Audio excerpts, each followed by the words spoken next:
Peace. My name is Dr. Christina Parks. I have a PhD in cellular and molecular biology, and I've been studying food nutrition for about 30 years. The topic of this presentation is moving away from meat wisely, and it is not meant to supplant or supersede any guidance. In fact, I'm hoping it will take you to a deeper level of what the guidance is, increase your faith, and hopefully increase your ability to apply the principles in Eat to Live more specifically to your diet. So first, I greet you in the greeting words of peace, assalamu alaikum, in the name of Allah, who came in the person of Master Fard Muhammad and walked 9,000 miles or came 9,000 miles to seek and save the lost and to give us this amazing guidance that is in Eat to Live. So, Bismillahirrahmanirrahim. Let us begin. Okay. All right. So, let me share my screen and we will get started.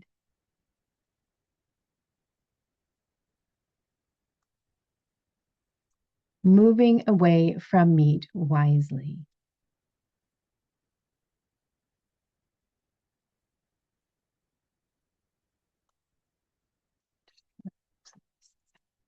Okay. So here are a few quotes from Eat to Live. The first one from volume 2, page 135. We eat meat, but meat was never intended for man to eat from the very creation of man. And then from volume 2, page 134, the famous meats that the black man eats are beef and lamb. And I'm going to discuss why that is a little bit later. We eat chicken and fowl, but they are not good for us, nor are birds good for us to eat, except the young pigeon, which we call the squab. And you might be wondering why that? And I'm going to specifically talk about why beef and lamb are the meats that the black man has traditionally eaten, and why the squab. And as we move away from land animals, land meat, I'm going to really dive into the guidance that tells us what we need to do to make sure that we are still getting the proper nutrients and really nourishing our bodies, because it's not just as easy as cutting out meat, as we will see. Okay. And again, before the making of the white man, the black man did not eat animal flesh. So this implies that we were not designed to eat animal flesh. After the removal of the white man, there will be no more eating of this type of meat, animal flesh, or even fowl. There will be a complete stoppage and practice of the eating of land flesh, regardless of whether it is animal, beast, or fowl. The people will live 1,000 years without eating them. How to Eat to Live, Volume 2, page 134. So with this tells us that this is the direction we're going. However, there's deep science involved here. And as we know, Islam is science. And to do this appropriately and to truly nourish our bodies, there's guidance in How to Eat to Live that we really need to be very consistent about applying, and some things that we need to understand that I think are addressed in Eat to Live, but because it's not done from the complex scientific point of view, it may be overlooked. We must learn to eat vegetables and fruits and stay away from land flesh. It is a little difficult for us to suddenly stop eating beef, lamb, and chicken, but we must wean away from such flesh gradually. How to Eat to Live, Volume 2, page 134.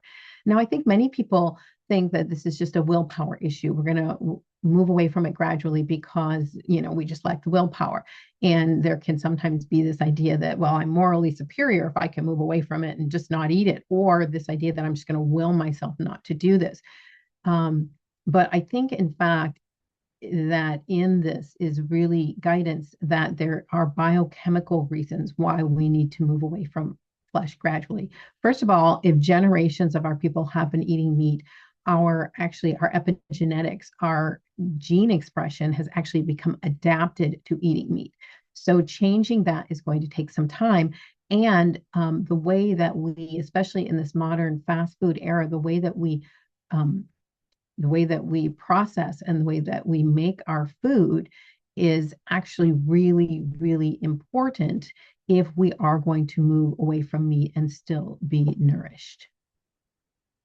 Okay, so why we must move away from meat wisely and not just say, I'm going to cut it out of my diet. I'm not doing that, because it says this is where we're going. So I'm just going to take that step. And this is really especially for women, menstruating women, and childbearing women, because they are the ones that are taking the nutrients in their body and giving it to that new life. And so they can very, very easily become depleted. But this is also for all of us. So some of the reasons why that beef and lamb are traditionally the meat that we eat are because they provide highly bioavailable nutrients that support energy production. So one of the first things, if you move away from meat, many people just do not have the same energy, or maybe they do for a little bit, but after a while it drops off. They may have compromised brain and nervous system function because beef and lamb provide bioavailable nutrients to support brain and nervous system function. Oxygen transport. So of course, iron is really, really key here. There are nutrients that are absolutely critical, such as zinc for hormones and sexual development, things that are necessary for muscle repair, for immune function, and for mineral balance. And we're going to get into those more specifically. So many people remove meat without replacing the nutrients it provided. So the question is not, do plants contain nutrients? If you look on the little label, it'll tell you all the nutrients they provide. The real question is, are those nutrients bioavailable? Can my body properly absorb and utilize this? And with many plant foods, specifically seeds, your body cannot unless they are properly prepared. So here are some nutrients that are commonly reduced in a vegetarian diet. Vitamin B12 is one of the most well-known, and it's absolutely essential for energy production and for the proper function of your nerves, your brain, your energy, your red blood cells, right? Heme iron, which transports your oxygen and helps with your mitochondria and your thyroid, is absolutely essential. And anemia is one of the first things we often see in people with a vegan or a vegetarian diet. Zinc also is very important for your immunity, your hormones, your digestion, and your sexual development. In some small cultures, ethnic groups, or tribes where they did not have any meat, and they may have also been limited in exactly what plants they could eat, but they were measured for zinc, and those people who were extremely deficient in zinc actually did not undergo puberty. They did not undergo sexual development. So zinc, actually, there's something called zinc fingers, and they actually bind to your DNA and turn on and off your gene expression. So zinc is so critical for immune function, but it's absolutely critical for even regulating your gene expression. It's something you don't want too much of. You want just the right amount, and the body is very adapted to getting it from meat as its optimal source at this time, right? So obviously you need a complete protein. There are some amino acids called essential amino acids that are hard to get just from plants. And so you have to be very aware of which plants have which ones, and how to pair them to get that complete protein. And then creatine. So this is a supplement that is really popular today, but your body makes creatine, and it is essential for basically energy transport, getting the energy in the cell to where it needs to be so that you have usable energy when you need it most. And your body actually makes this. And in fact, Black people of African descent, the original people, actually have a system that optimizes creatine much more so than perhaps other nationalities or other different ethnic groups with different gene expression patterns. So, meat, which it has creatine in it naturally. So, we're taking away meat and then we're going out and buying a creatine supplement. So we need to really think through some of these things. And then taurine and carnosine are also, derived from amino acids that actually are going to help your body function properly. Okay, bioavailability matters.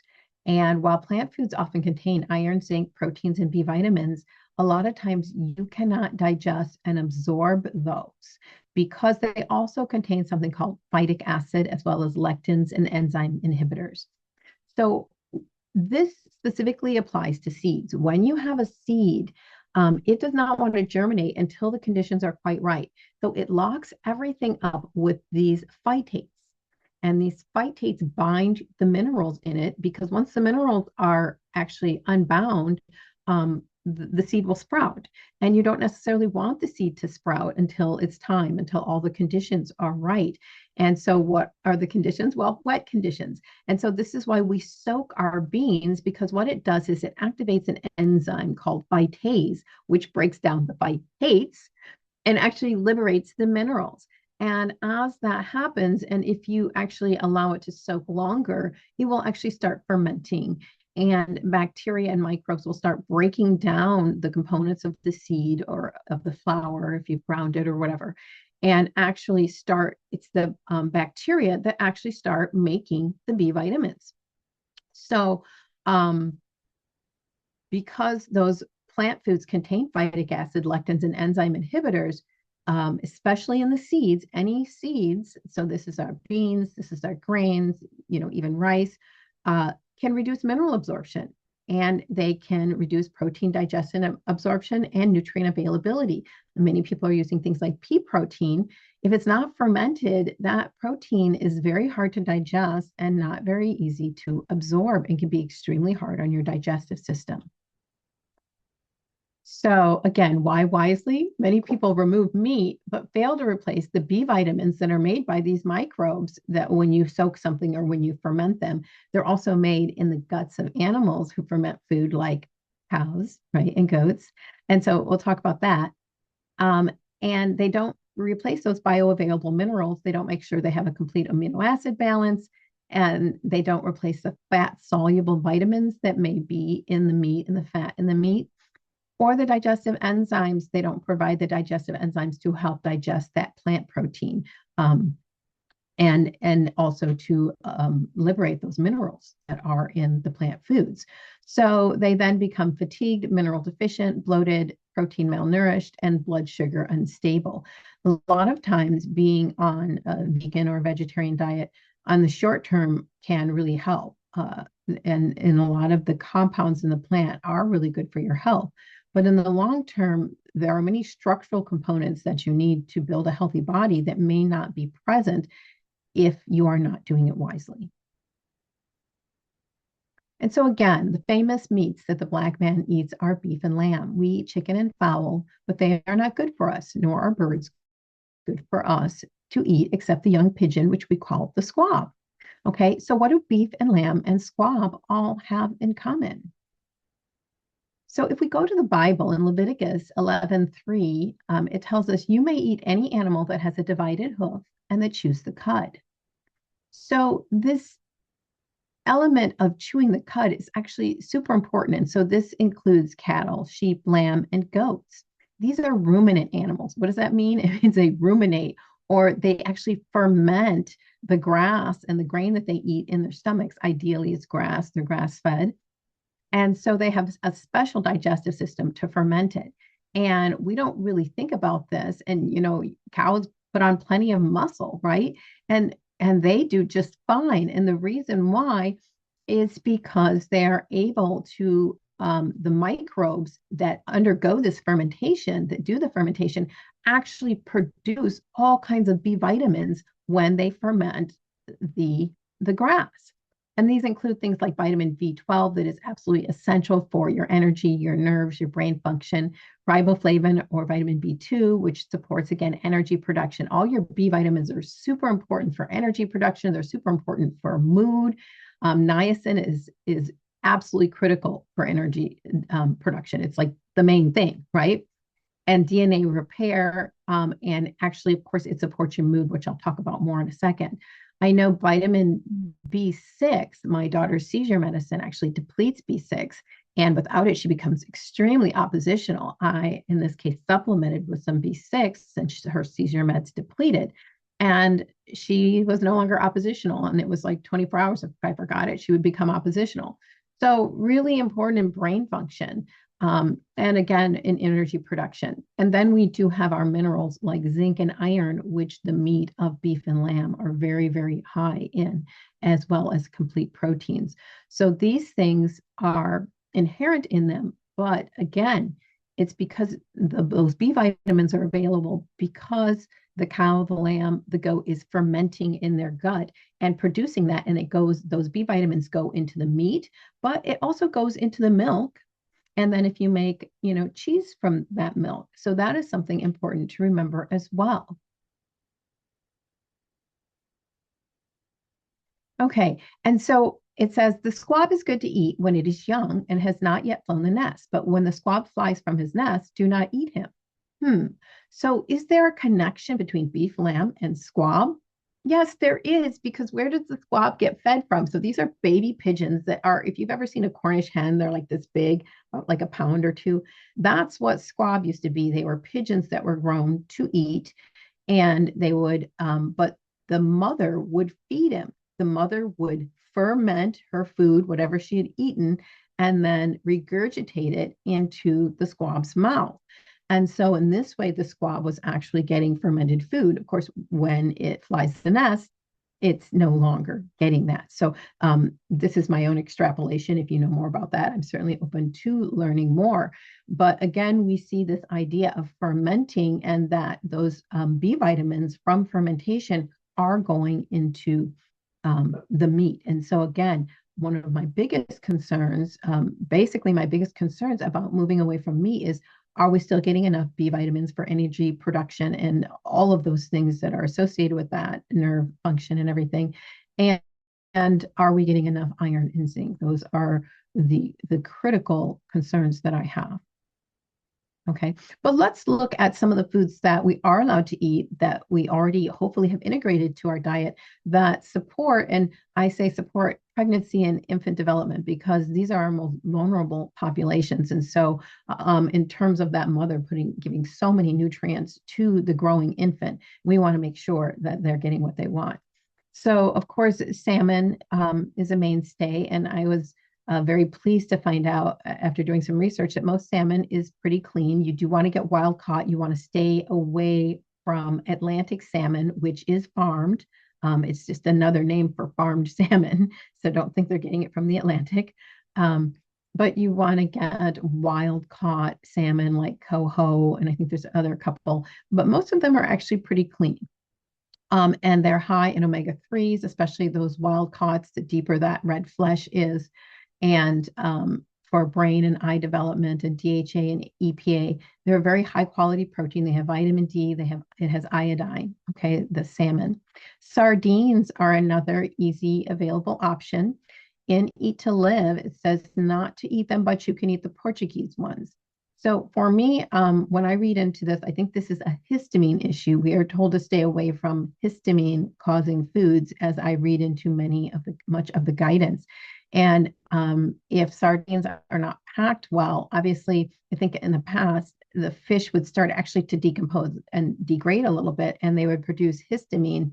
And that is really kind of like an allergic response to your body. So, not good. But if they are packed well, which I'm assuming in today's modern world, we've gotten away from that. But you don't want to get cheap sardines that are packed in soy oil. So, get a good quality sardine in either extra virgin olive oil or water or whatever. But again, because you're getting mostly the whole fish here, these are also going to have calcium, they're going to have selenium, they're going to have your B vitamins, and they're going to have those omega 3s as well.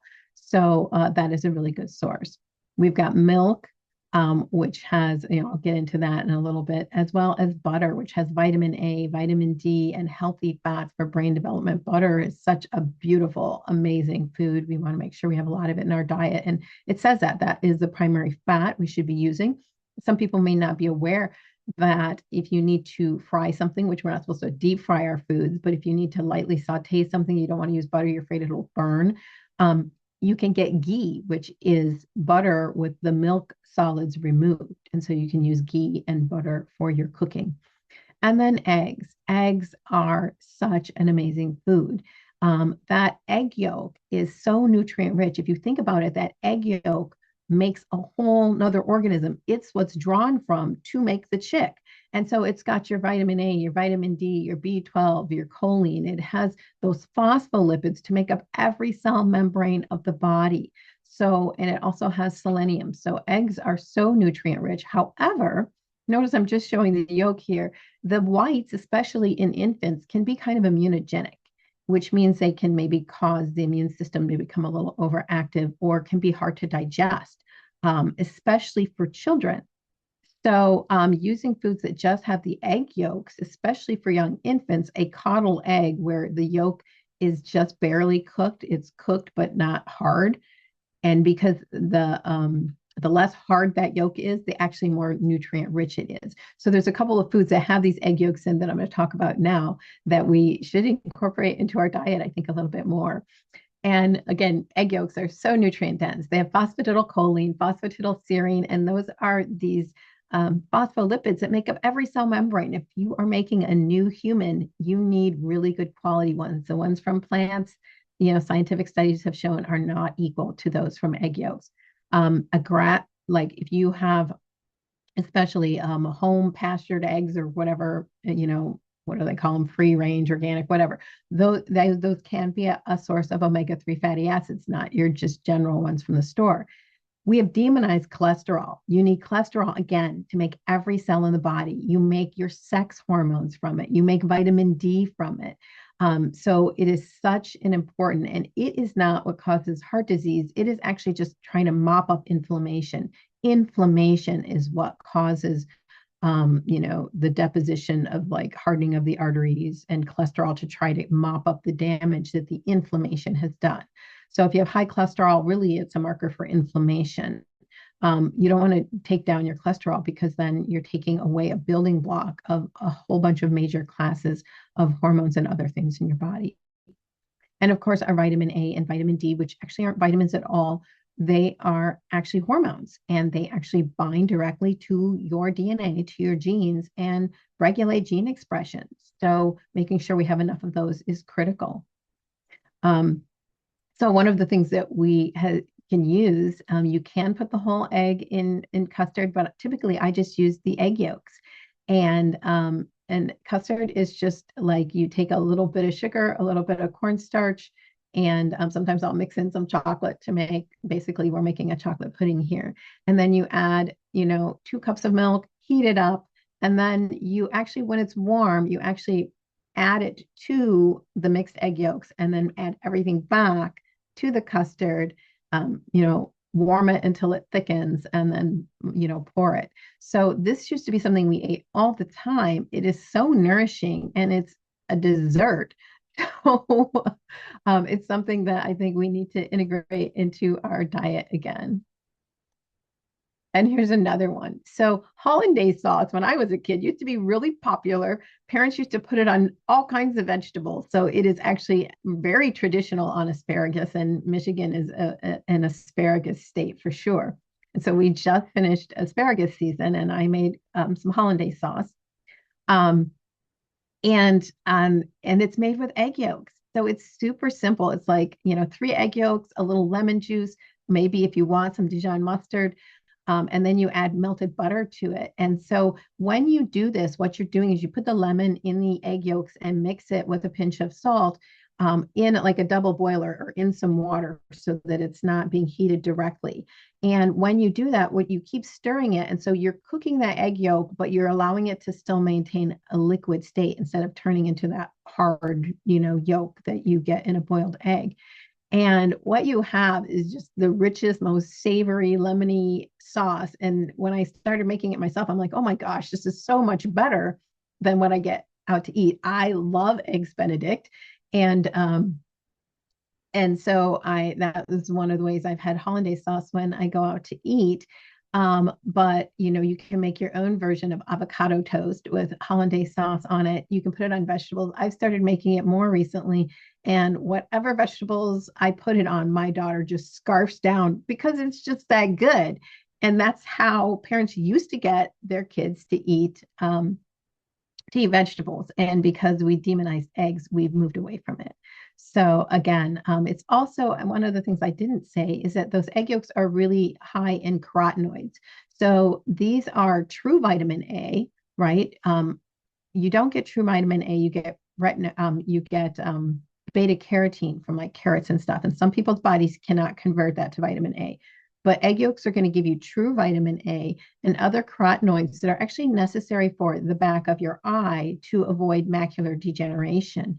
And the blue light from our screens, I'm in front of a screen right now, actually breaks down those carotenoids in the back of the eye. So it's really important to replace those, and the coloring in the egg yolk is some of those carotenoids. Okay, so make yourself some avocado toast with some hollandaise sauce. It's making me hungry. Okay, all right. So we're about to move to the section of how we can prepare our foods properly to get the optimal nutrition. But I do want to focus in on my deepest concerns with moving away from meat prematurely or not doing it in a way that is wise and incorporating the suggestions in this talk. All right. So vegetarian deficiencies that may impair human development, my two greatest concerns are zinc deficiency. As I said, they have shown in studies that when zinc is severely deficient, you can get delayed puberty, stunted growth, impaired immune function, poor wound healing, reduced testosterone production, which is why they don't go through puberty and don't grow, and impaired reproductive development. In severely deficient ones, they did not even undergo puberty. So zinc deficiency is really problematic. And iron deficiency is just as problematic because that is what carries the oxygen to your cells. So you're going to experience fatigue, weakness, poor concentration, impaired learning, reduced endurance, and developmental issues in children. So plant foods may contain zinc and iron, but a lot of times it's bound up by those phytates in the seeds, in the things like corn and wheat and beans and legumes and lentils, right? And something like pumpkin seeds, you'll hear it's very high in zinc, but guess what? It's bound in that seed. And actually, if you're eating a lot of pumpkin seeds, which can be good for things like getting rid of parasites, so I'm not saying never do it, but as if you're eating them all the time, not only are you not getting the zinc probably from those pumpkin seeds, you may be binding because of the phytates in the pumpkin seed, you may be binding other minerals and making it less likely that you're absorbing zinc from your diet in general or other minerals as well. So iron and zinc are much more bioavailable in animal foods. Okay. So from animals, meat, you would absorb 15 to 35% of the heme iron, whereas you're only going to absorb 2 to 10% of non-heme iron in plants.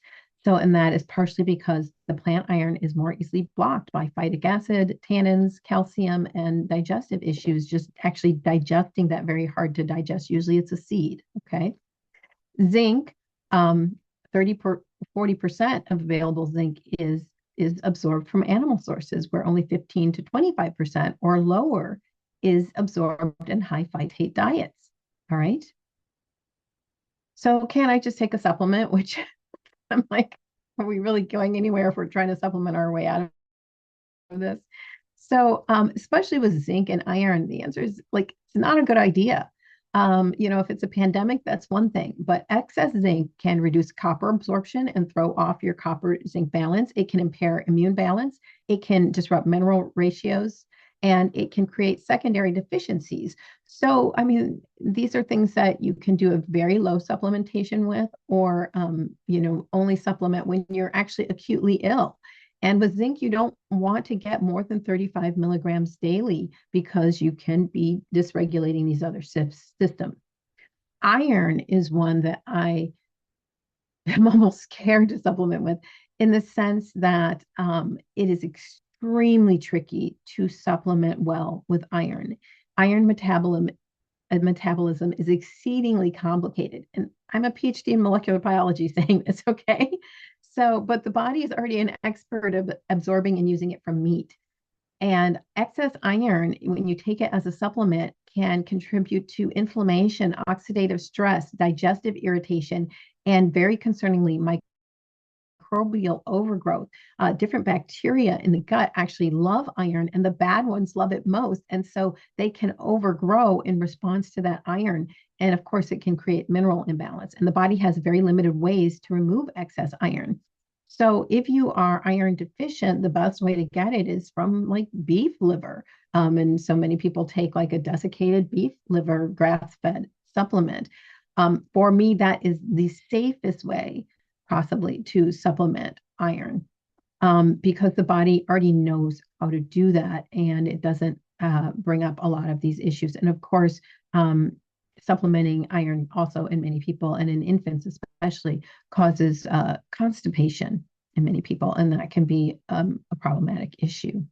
So because of that, I feel like, especially if you're in one of these groups, a pregnant woman, a menstruating woman, um, where you have small children, there are times when I'm like, just get it from me. It's safe, it's effective, we know it works, while we are optimizing these systems, which I'm about to go into, for finding ways to make sure that we're getting enough. Once everybody is doing that, then maybe this will be an issue that is a thing of the past. Okay, so if you are in one of these groups or you just want to maximize your iron absorption from bean soup, because beans are a great source of iron, navy beans, and of zinc. You can pair it specifically for iron absorption. You can pair it with vitamin C. So when you do this, and again, this is an issue for menstruating women, pregnant women, and developing children. When you do this, you want to make sure these things are raw, right? So we're not talking about the bell peppers that are already in the soup, because the amount of vitamin C after cooking several times is going to be greatly reduced. But pairing, with it at the meal with a few cut peppers that you dip in maybe some yogurt dip or something, a squeeze of lemon, some fresh herbs like parsley or cilantro, onions, and especially green onions. I'm not sure why I put regular onions. I would put green onions. I usually cut up some green onions, are a really high source of vitamin C that people don't realize, and just sprinkle those green onions on your soup. Fermented foods can also provide the digestive enzymes that help to break down the beans and in your gut and help to digest and process them well. And of course, you can cut up some fresh tomatoes and throw them on your soup. All great ideas. Okay. So here's where we may be kind of inadvertently shooting ourselves in the foot, so to speak, with our general diet, and then wonder why we are low in iron or low in zinc, because our modern diet does not prepare foods traditionally.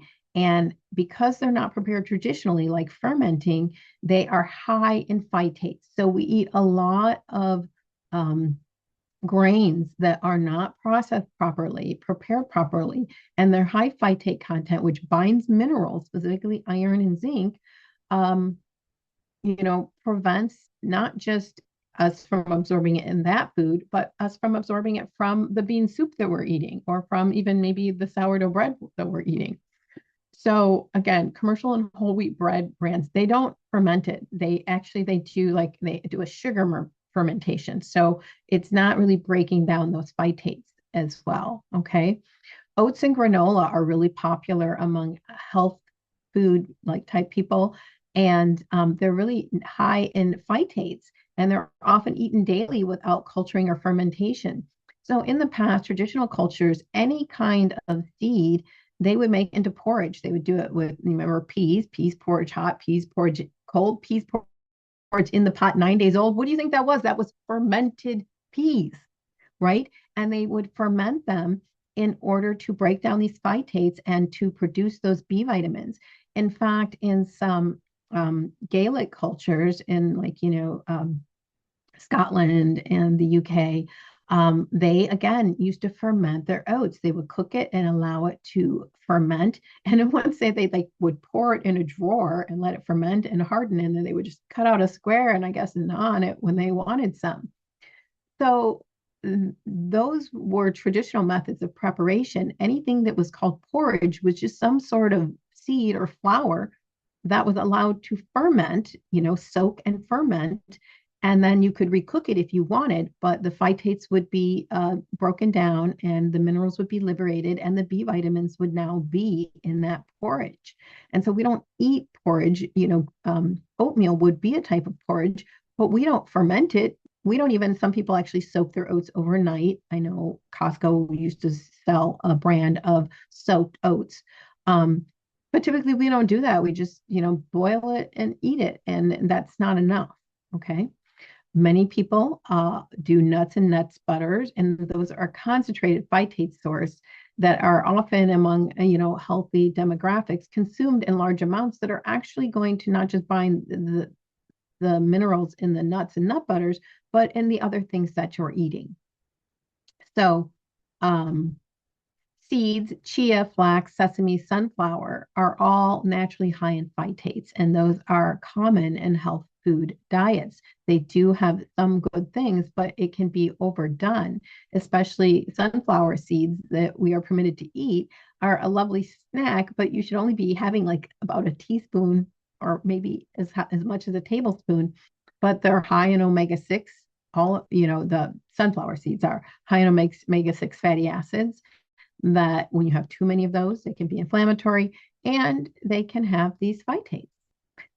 Brown rice, one of the reasons I believe many cultures in the East eat white rice is because the brown rice has this bran layer. So when I came up, bran we thought was good, but we're not taught in Eat to Live that it's good. We're taught that even though supposedly it has all of these vitamins, that it actually is too hard for your body to digest, and it actually binds those minerals and makes them less available. So, your legumes, and a lot of people have gone to these high protein, like high protein pasta that have beans and legume flours in them, like chickpea flour or lentil flour, and they're often heavily processed, but they don't soak them into like a porridge thing. And so they're going to bind minerals in those foods, but also in the foods that you eat at any time of the day if you have a lot of these in your diet. And of course, soy products and meat substitutes made out of soy are naturally going to be high in those phytates, which are common in vegetarian, vegan diets. So if people have a bunch of these in their diet, and these are often associated with healthy whole food diets, they may be mineral deficient because it's going to be a high phytate diet that is going to bind minerals. One of the things that there are these different videos on how to remineralize your teeth. One of the things that they tell you is get off all grains because they feel the phytates are sequestering or binding the minerals and can actually pull it out of your teeth. And so they want to get away from binding those minerals and make them more available to the body for the remineralization or the proper development of teeth and bones. All right. So if you are one of the people who is concerned that you may not especially be getting enough zinc or iron, and you do want to have some small amount or some amount of beef and lamb, how should you prepare it? So traditional preparation by stewing it is actually going to be make it most bioavailable for your body. Of course, first choose the highest quality, pasture raised, grass fed and finished, ethically sourced, less processed. And it's going to have a better fatty acid blend of those omega 3s if you're getting pastured, grass fed beef or lamb. Okay. Then include the bones and the tendons and connective tissue. That is going to have collagen and gelatin, which is actually really nourishing. It's going to actually help all your joints and your tendons, and just the whole way your body communicates and is made up, and your skin, everything, right? And then you want to cook it low and slow, and that's also going to make the meat more digestible and release that iron, zinc, calcium, magnesium, as well as all of the collagen and gelatin. And that's why when you put the stew in the refrigerator the next day, it's all set up and jiggly, right? That is that collagen, that gelatin, right? And that supports everything. It supports your joints, your gut lining. Collagen from soup or from stew is extremely, extremely healing to the intestinal lining. And since so many of us are having trouble because of all the chemicals in the food with our gut, it can also help with that. Okay. So, and how to eat to live. So let's get into our core diet. Okay. And How to Eat to Live, Volume 1, page 79, it says, he prescribed for us dry navy beans and bread, and milk, referring to Master Fard Muhammad. And so this is our core diet: navy beans, bread, and milk. And again, he says the common food, just milk and bread, or just bean soup and bread, is better than all the fancy food that you may try to eat. How to Eat to Live, Volume 2, page 166.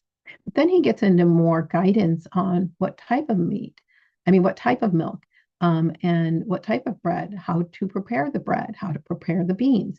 And so those are very important components.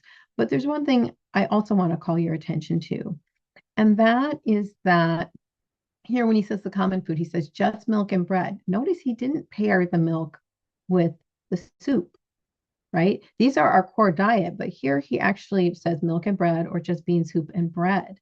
And this is where I see this nuance that if you have the calcium from the milk with the bean soup, if you are iron deficient, it can prevent you from absorbing the iron you need. Now, if you have meat in your diet, that's not really going to be a concern. But if you're not eating meat, it's not that you shouldn't drink milk at all. You just shouldn't drink it while you're eating your bean soup, right? But you can eat the bean soup with the bread, which is actually complete protein, or you can have the bread with the milk. Okay, so proper preparation unlocks nutrition. This cannot be overstated. So from How to Eat to Live, Volume 2, page 147, regardless of the length of time allowed between each meal and regardless to the knowledge of the best foods to purchase from the markets, if it is not prepared properly, it will also shorten our lives. We must know how to prepare the proper foods so that it may prolong our lives. Okay? And we are told, put yeast in your bread and let it sour and rise, and then bake it. How to Eat to Live, Volume 1, page 108. So we can use yeast for fermentation, or you can use bacteria in terms of a sourdough. I think yeast was more widely available at that time. But you want to do a long-term fermentation, ideally overnight. So how they make bread now is they actually put sugar in it and they add the yeast. And guess what? The yeast metabolizes the sugar and it never breaks down the bread. And bread flour, or it's a seed, so it's going to have all those phytates that are binding all the minerals.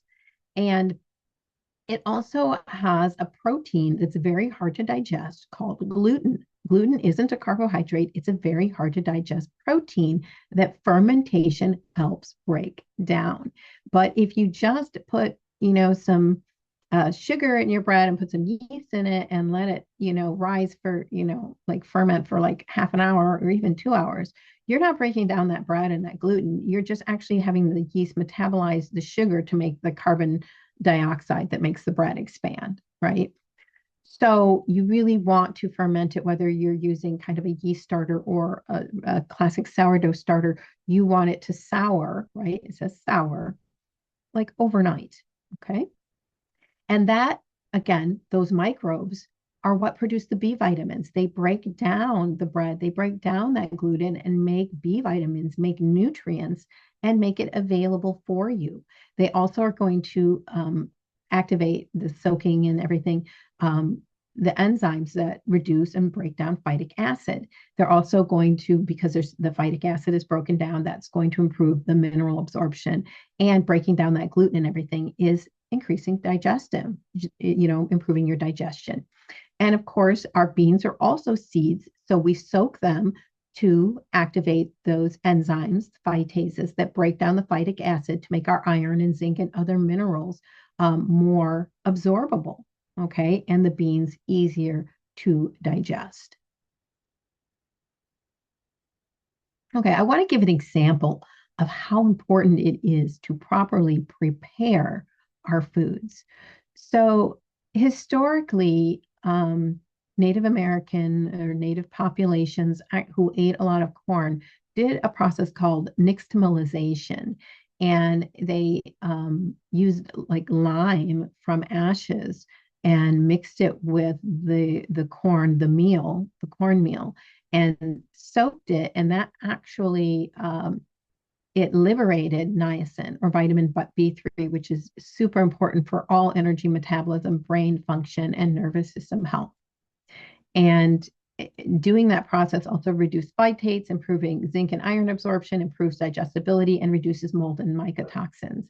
Well, as we moved into the modern era, especially in the Deep South, right post-slavery, um, people were dependent on unprocessed corn. They weren't aware of this process that came from the native cultures, and they developed a condition called pellagra, which is a vitamin B3 or niacin deficiency. They experienced dermatitis, diarrhea, dementia, severe aggression, severe mood disturbances, and cognitive decline in the worst cases. And of course, I'm sure there were ever minor cases, but if everybody's a little bit angry, that does not really make for good family dynamics, especially if you're, struggling financially and you have other stressors. So, um, one, this is why we're not supposed to eat cornmeal. It's also very, very hard to digest. Um, and it is nixtamalated, or it is processed in a way that liberates niacin when you eat your corn chips and stuff. So that's not a huge concern. But I do want to highlight that this proper preparation is important. And we are told, do not eat cornbread. Do not eat things made out of cornmeal. If you have to eat cornbread, you need to ferment it not once, but twice, and then cut up some onions and put it in there. That actually helps with your energy production and some other things. So very, very important. Okay, so sourdough bread. When sourdough or properly fermented bread, it pre-digests the starch. It lowers that phytic acid or those phytates, so improving mineral absorption. It lowers the glycemic index, so it's going to be better for people who have problems with diabetes. It improves B vitamin availability and supports digestion. This frees nutrients. It breaks down anti-nutrients, it supports your gut bacteria, and improves amino acid availability. So those protein building blocks, especially methionine and cysteine, which are so, so critical to how your DNA works, to producing glutathione, the body's master antioxidant, and so many other things. And whereas your commercial bread rises too quickly, it's just using, sugar. It remains mineral blocking. It spikes your blood sugar harder, and it may irritate digestion because you're not breaking down that gluten. So I do believe, and this is a personal thing, I'm not trying to tell anybody else, that having farina muffins, which are not fermented, is a concession to the fact that we're no longer eating cornbread. I do not think it's wise to eat farina muffins at each meal, because especially if you use partial whole wheat flour, if they are not fermented, you may be binding the minerals in your bean soup as well. Okay. So for this reason, soured bread that's fermented overnight is going to be better than fast rise bread, such as farina muffins or, banana bread. It's going to be better than fast yeast bread because, again, you're not even breaking down that gluten, let alone having the time to make all of those essential B vitamins. And it's going to be better than commercial bread. Okay, so as we all know, navy beans are a nutritional powerhouse, especially when prepared correctly. So compared with many legumes, navy beans are especially notable for very high folate or B9 vitamins, which is essential for neurodevelopment, and a deficiency can cause neural tube defects, right? It has a high resistant starch that feeds the microbiome and also prevents the blood sugar spike. So it has that strong prebiotic activity that helps the microbiome. It's relatively high in iron, magnesium, and potassium, which is just, many people don't get enough magnesium and potassium in their diet, and that's really good for your muscles to relax and function properly. It's high in lysine and leucine, and of course, we like the softer texture of properly cooked beans and to be able to digest them more. So they are among the best beans for slow, sustained nourishment. So beans are not naturally easy to digest. So if they're raw or improperly prepared, they contain that phytic acid, lectins, which are extremely irritating to the digestive system, enzymes inhibitors, and oligosaccharides, or different carbohydrates that ferment aggressively in the gut, producing that, gas, which is why when you eat beans, you fart, right? So, whereas soaking activates the enzymes, reduces phytic acid, improves mineral absorption, improves digestion, reduces gas. And sometimes I'll make my bean soup and then I'll put it into little freezer jars. But I always like to almost warm it twice, because that makes sure all of those things that produce gas are liberated. But I soak mine, I pour off the water, And then I heat them again. And sometimes then I pour off that secondary water again. And then the last time is what I make the soup with. Okay, so navy beans and bread are a complete protein. Um, and we don't really need it with rice if we have it with bread, especially. So lysine, arginine, and leucine are really high in, in your beans. And lysine is very important for collagen formation, tissue repair, growth, and immune support. Arginine is important for nitric oxide, which actually is what dilates and opens up your blood vessel. It's very important for men's reproductive health. And it's just an anti-inflammatory signaling molecule. It's very important for wound healing and proper immune function. Leucine is very important for muscle protein synthesis. Many people actually take this as a supplement, which I'm not a fan of supplementing with amino acids unless you really need them for something. Because it signals growth. And of course, if you just constantly signal growth, then, and I'll get into this. I just did a lecture on this, but get into this just really briefly. People who are supplementing with creatine and leucine and all of these protein and amino acids and things like that, this signals growth. And so that allows them to build this muscle, but it actually sort of goes against the longevity signaling that our fasting and eating one meal a day activates. So if you're doing both, you're kind of, you're shooting yourself in the foot because you may be only eating one meal a day, but then if you're taking all of these supplements, you're actually countering that signal and you're signaling growth. And too much growth signaling, if you have any cancers in the body because of all the toxins we're exposed to, you can be signaling that to grow too. So I did a whole lecture on how to try to balance that muscle, making sure you have what you need. Of course, I'm a proponent of food science and figuring out how to do it through food optimally. Okay. Now, the sourdough bread provides two really essential amino acids, and that is methionine and cysteine. And these are sulfur-containing amino acids that are absolutely essential to make your body's master antioxidant, glutathione, reduces inflammation. They're also essential for methylation, which helps you produce energy, but it also helps you with your epigenetics, to reset how your genes are regulated properly and to silence any viruses that may be in your body. So there's a lot going on here. And these are going to be more liberated through that fermentation process. Okay, I know I grew up with this slogan, so I just had to put it on there. Milk, it does the body good. Okay, so milk supports collagen formation, bone development through calcium and phosphorus, cell membranes because it has those healthy phospholipids. Like we have been lied to by demonizing eggs and milk and cheese, right? You need those, especially in children, to make those. Growth and repair, it's got those protein and the fat soluble vitamins, vitamin A, vitamin K2, which tells your calcium where to go. So it goes to the teeth, it goes to the bones, and those healthy fats, that healthy cholesterol, which you need. Your body makes 2/3 of its cholesterol, so we shouldn't be worried about limiting it from food. Okay. So raw and pasture raised milk, safe sources. And so this historically provided the enzymes to break down the fats and proteins. So casein is a large protein that can be hard to digest in milk, but the raw milk itself had the active enzymes in it that broke it down. Raw milk had beneficial bacteria. If you left it on the counter, it actually soured. It turned into yogurt. It turned into cultured cream. And was actually very unlikely to go bad because it already had those beneficial bacteria. All right. You have vitamin K is found in milk from pastured cows that eat actual grass.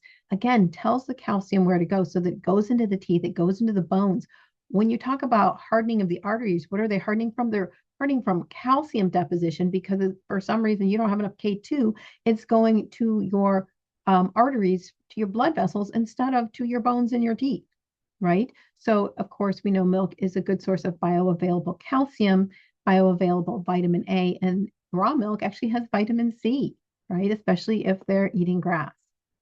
So, and again, that grass-fed milk is going to be much more notable for potentially higher vitamin K2 to tell that phosphorus, that calcium where to go, omega-3 fats. and key fats such as CLA and C15, which is a saturated fat that they're now showing is super anti-inflammatory and super good for your body. Go figure, right? And again, those bioavailable carotenoids that are necessary for your vision in the back of your eye. Okay, and butter, especially from milk from grass-fed cows, is just a superfood, honestly. I want to start way down here with butyrate, and that's, part of the name butter. Butyrate is a small signaling molecule, and it actually goes through the gut. It's extremely anti-inflammatory, and it goes to the brain. It actually helps to signal anti-inflammation, to reduce inflammation in the gut and colon. And butter is filled with it's a short chain fatty acid, these short chain fatty acids that are a really quick source of good energy. And so it's just phenomenal for that. And of course, you have your vitamin A, which is true retinol. So again, these beta carotenes from the carrots or from some of the other red vegetables. Some people, especially if they're sick or their microbiome isn't working very well, may not be able to convert this very well to vitamin A. But butter contains true retinol. That's where you get that deep yellow color, especially if it's from grass-fed cows. And that is what forms your retina in the back of your eye. And it's also important, it's a hormone. So it's important for immunity, growth, and tissue development. It's really, really critical to get good vitamin A. In fact, if you had like animals and you bred them and you don't have enough vitamin A, they develop without eyes at all.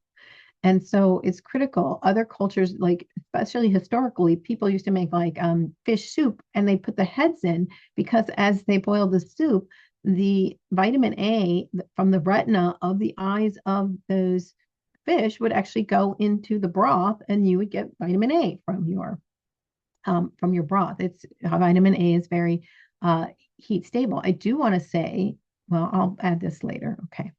So again, K2, different healthy fats and small amounts of omega-3 fats, which are really, really strongly correlated with intelligence and brain development. They've done the studies, and that's from grass-fed cows. Okay.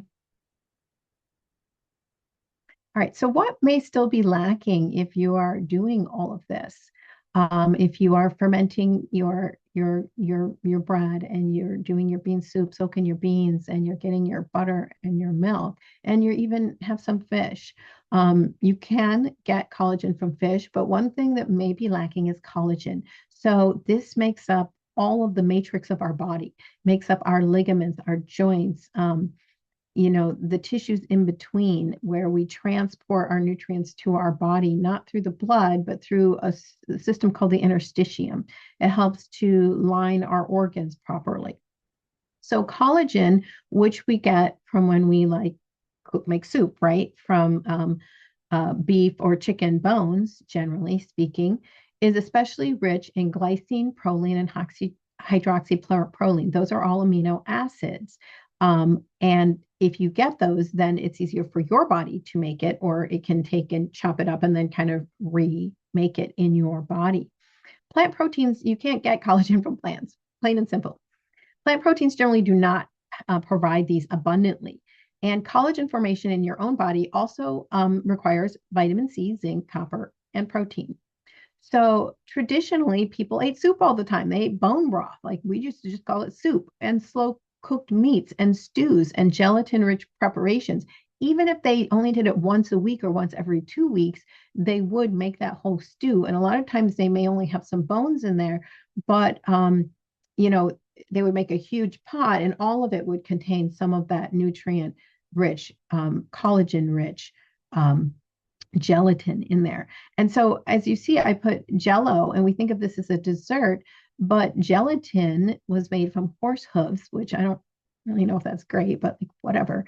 But there are a lot of pig gelatin on the market, but you can get grass-fed beef, organic beef gelatin, and you can make it with juice, mix it with juice, and make little gelatin bars with a little whipped cream, which is a wonderful dessert that is so healing to the gut, as is bone broth.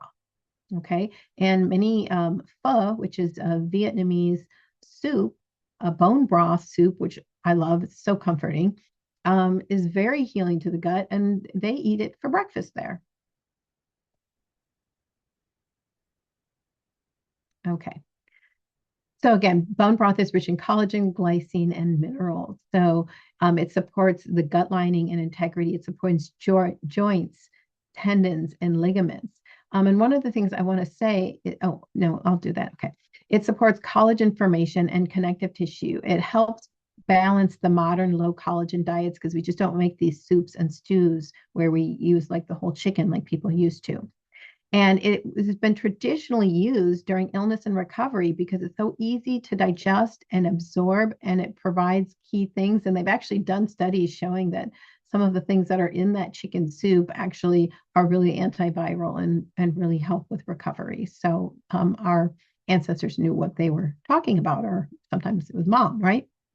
So bone broth is also great as a fasting support because it helps maintain hydration. When you have enough collagen in your body, it actually helps not just through your blood system, but through like your lymph system. There's another system now they now call the interstitium that actually transport nutrients sort of under like between the tissues of your body and between the organs.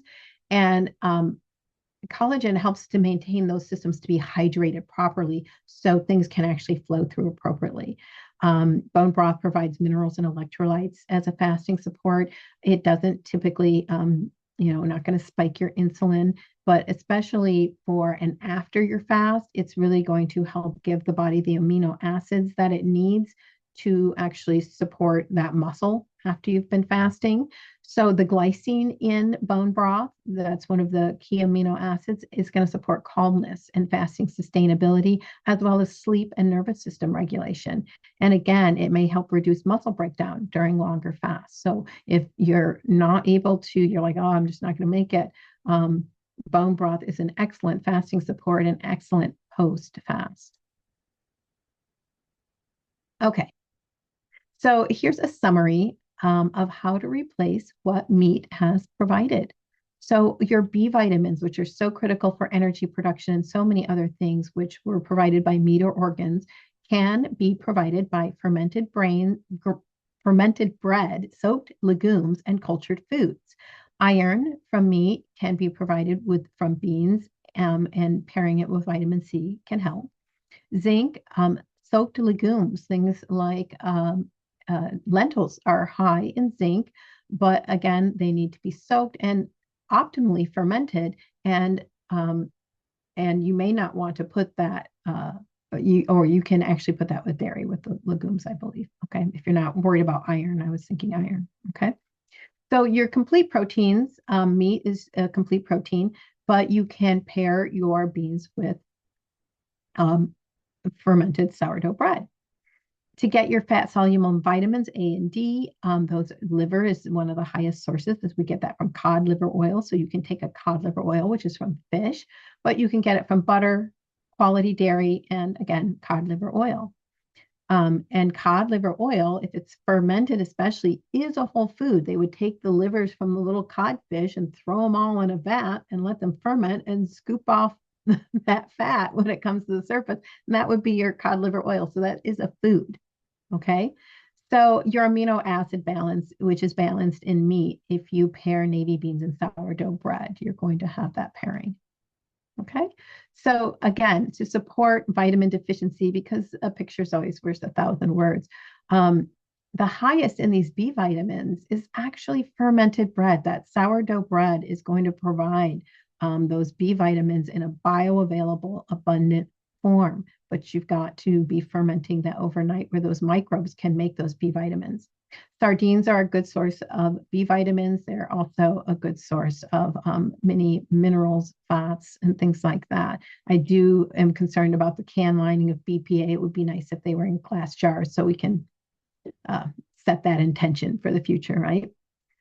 Milk, of course, has many things, lots of phospholipids and stuff, but it also has a few B vitamins as well, as do eggs and egg yolks. Okay.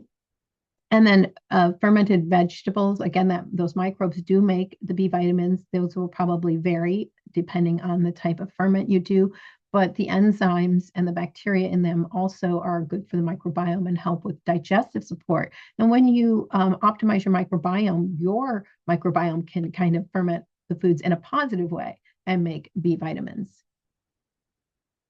Okay, and so supporting nutrient sufficiency in the absence of meat, I wanted to address iron and zinc one more time because it's so super, super important. Okay, and to get your iron, you are going to want to pair with vitamin C rich foods. Putting green onions on your soup is great. They're actually really high in vitamin C. Fermented veggies, a little bit of fresh tomatoes or fresh peppers on your soup is also really good. For zinc, again, many people don't realize in traditional Indian cultures, they make something called dosas. And so dosas are actually fermented lentils with, I believe, flour. And they ferment them and it makes like a pancake batter, but it's fermented lentil flour. And again, that is going to liberate that zinc and also provide those B vitamins and also just make it more nutrient rich and more digestible. So that may be something that we want to start implementing in our diet is actually looking at making dosas. Okay, you can pair that with cultured dairy or yogurt, great, and milk and buttermilk. So this is all making me hungry. Again, a picture is worth 1,000 words. And of course, we want our fat soluble vitamins. So we've got to make sure we've got that milk, that high quality grass fed butter, those egg yolks, and that cod liver oil. And the cod liver oil is so essential. So many of the cod liver oils on the market, what they would do is they would actually heat press the cod livers or the fishes, and they would press out these fish oils, and that high temperature and processing would actually destroy all the vitamin D. So they would add back synthetic vitamin D. And vitamin A is heat stable, so that's not as much a problem. But so when you have cod liver oil, I'm always really careful to get a fermented natural brand. And I think Green Pastures is one that I used. I know some other people use Rosita's or something. I'm not sure, but Green Pastures is one that I know is fermented and it has worked well for me if you want a recommendation. Okay, thank you all so much. And I hope you learned something. And let's all go make some food. Peace.